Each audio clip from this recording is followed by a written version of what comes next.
শায়েখ আহমদুল্লাহ মতন একটা বিয়াদব ক এজিদের বলে কোনো দোষ, এজিদের বলে কোনো দোষ, ঘটনা ঘটাইছে এজিদে, এজিদের দোষ নাই, তাকে ভালো করতে চাস কেন? মনে করতে হবে তুই এজিদের ফুত, কথা কোনো ঠিক কিনা? হ্যাঁ, হাজ বাংলা কথা, বুঝলে বুঝ, না বুঝলে তরমুজ, কথা কোনো ঠিক কিনা? এজিদের দালালরা আজকে এজিদকে রাদিয়াল্লাহু তাআলা আনহু বলতে চায়, এজিদ কাফের না তো, এজিদ মুনাফিক না, এজিদ মুসলমান। নাউজুবিল্লাহ কর না। যারা ইমাম হুসাইনকে দুনিয়া থেকে বিদায় কইরা কবর মধ্যে নামাজ পড়তে পারে, ইনি মুসলমান হতে পারে না। এসব নামধারী বেঈমান, কথা বলা ঠিক কিনা? তাবুর মধ্যে আজান দিল, জুম্মার নামাজ পড়ছে, ইমাম হুসাইন তাবুর মধ্যে আজান হয়েছে, এজিদের আজানও হয়েছে, ইমাম হুসাইনের আজানও হয়েছে।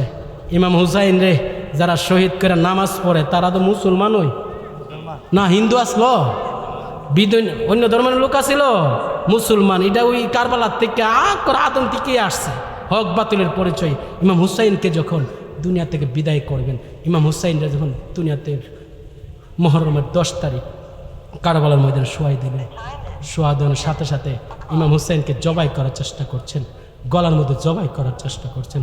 ইমাম হুসাইন গলাটা যখন এইভাবে পুষাইতেছে, এইভাবে আঘাত করতেছে, ইমাম হুসাইনকে চেষ্টা করতে পারবে, কোনো লাভ হইতো? কেন কেন?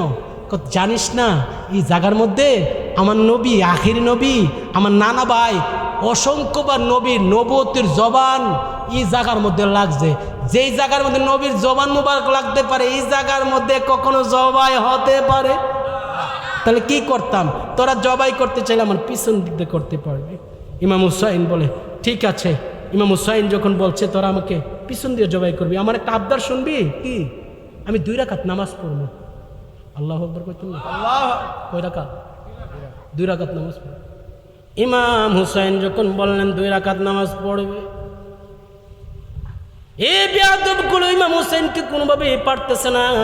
ইমাম হুসাইন যখন সেজদার মধ্যে গেছে, ইমাম হুসাইনকে জবাই করার চেষ্টা করছে, জবাই করে একটা সেজদা দিছে, একটা ইমাম হুসাইনকে একটা সেজদা দিলাম, 1 রাকাত নামাজ পড়লাম।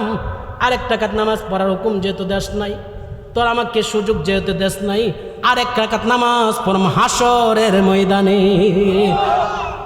আর 1 রাকাত নামাজ পড়লাম আমি হাসরের ময়দানে নবীর কোটি কোটি উম্মতকে জান্নাতের মধ্যে নিয়ে যাব। ইমাম হুসাইনকে যখন এভাবে আল্লাহু আকবার করে জবাই করছে, নাউজুবিল্লাহ কইতেন না?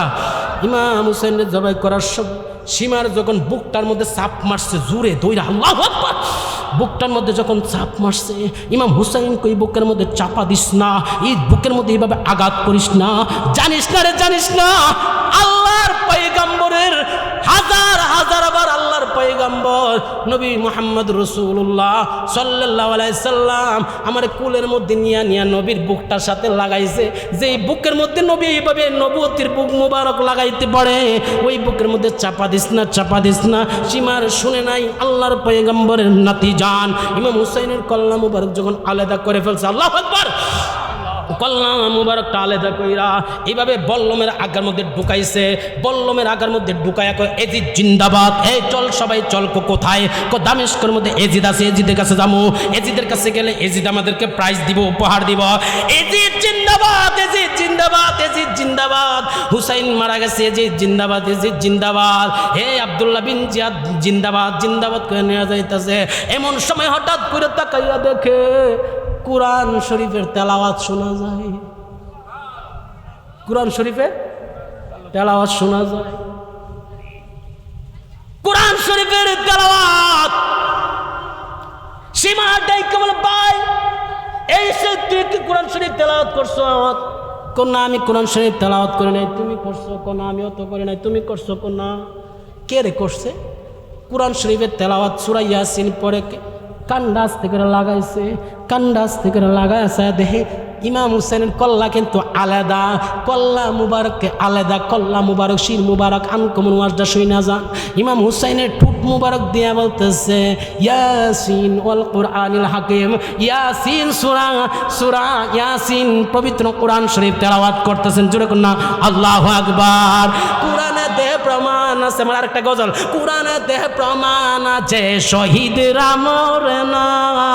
ইমামের শির কথা বলল কারবালার ঘটনা, হঠাৎ করে ইমাম হুসাইন কি কারামত দেখালো, কারবালায় কারবালা হয়ে গেল।